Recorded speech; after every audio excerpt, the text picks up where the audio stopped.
78 ଲକ୍ଷ pensioners ମାନଙ୍କର ଆଶା 7500 ନୂତନ pension ଆମର ଅଧିକାର। ନମସ୍କାର ଦର୍ଶକ ବନ୍ଧୁ, ଆପଣମାନେ ଦେଖୁଛନ୍ତି zone Odia TV YouTube channel. ଆଜିର ଭିଡ଼ିଓରେ ଆମେ ଡିସ୍କସ୍ କରିବା ଏମିତି ଏକ ବିଷୟ ଯାହା ଦେଶର ପ୍ରାୟ 78 ଲକ୍ଷ ପେନସନର୍ସ ମାନଙ୍କ ଜୀବନ ସହିତ ଜଡ଼ିତ।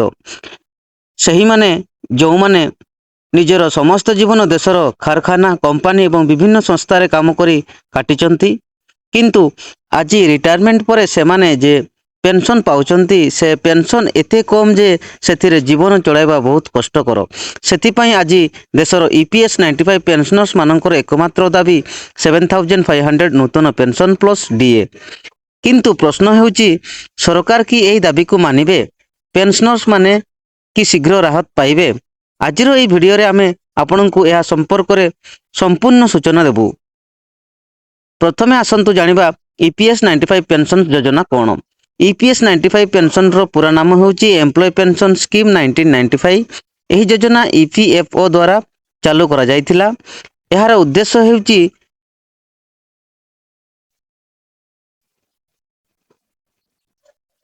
ନିଜ ଖାତରେ କାମ କରୁଥିବା କର୍ମଚାରୀମାନେ ରିଟାୟାରମେଣ୍ଟ ପରେ ପେନସନ ପାଇବେ।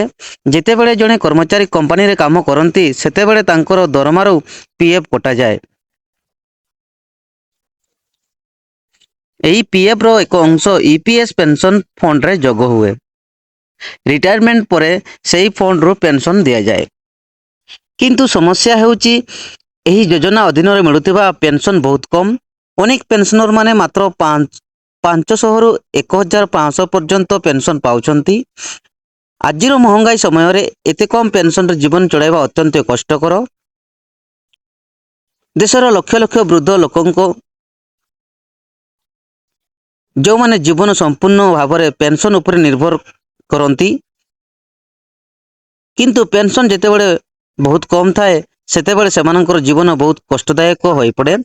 କିନ୍ତୁ ଦୈନନ୍ଦିନ ଖର୍ଚ୍ଚ, ଔଷଧ ଖର୍ଚ୍ଚ, ଘର ଭଡ଼ା, ବିଦ୍ୟୁତ ବିଲ୍, ଏହିସବୁ ଖର୍ଚ୍ଚ ମିଶିଲେ ପ୍ରତି ମାସ ହଜାର ହଜାର ଟଙ୍କା ଲାଗେ।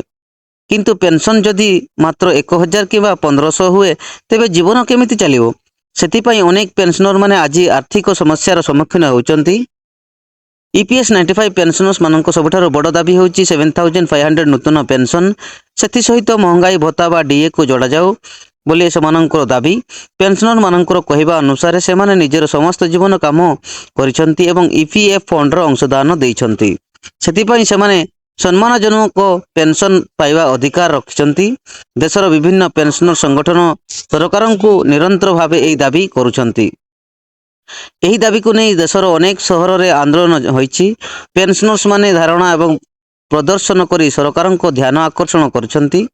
ଦିଲ୍ଲୀରେ ମଧ୍ୟ କେତେଥର ପେନସନ ସଂଗଠନ ଆନ୍ଦୋଳନ କରିଛନ୍ତି। ସେମାନଙ୍କର କହିବା, ଆମ ମଧ୍ୟ ଦେଶର ନାଗରିକ, ଆମେ ମଧ୍ୟ ଦେଶର ଅର୍ଥନୀତିକୁ ମଜବୁତ କରିବାର ଅଂଶ ନେଇଛୁ। ଏବେ ସବୁଠାରୁ ବଡ଼ ପ୍ରଶ୍ନ, ସରକାର କି ଏହି ଦାବିକୁ ମାନିବେ? ସରକାର କେତେଥର କହିଛନ୍ତି ଯେ ପେନସନ ସୁଧାର ବିଷୟରେ ବିଚାର ହେଉଛି, କିନ୍ତୁ ଏପର୍ଯ୍ୟନ୍ତ 7500 ନୂତନ ପେନସନ ଉପରେ ଅନ୍ତିମ ସିଦ୍ଧାନ୍ତ ହୋଇନାହିଁ। ତଥାପି ପେନସନର୍ସ ମାନଙ୍କର ଦାବି ଦିନକୁ ଦିନ ବଢ଼ୁଛି। ଯଦି ସରକାର 7500 DA ପେନସନ ଘୋଷଣା କରନ୍ତି, ତେବେ ଏହାକୁ ଲକ୍ଷ ଲକ୍ଷ ବୃଦ୍ଧ ଲୋକଙ୍କ ରାହତ ମିଳିପାରିବ ବୋଲି କୁହାଯାଉଛି। ଆର୍ଥିକ ସ୍ଥିତି ଭଲ ହେବ, ଔଷଧ ଖର୍ଚ୍ଚ ଚଳିବ, ସମ୍ମାନ ସହିତ ଜୀବନ୍ତ ପାଇବେ।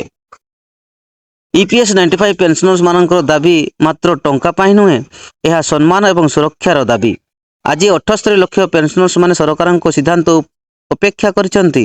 ଏବେ ଦେଖିବାକୁ ରହିଗଲା ସରକାର କି ଏହି ଦାବିକୁ ମାନିବେ କି ନାହିଁ।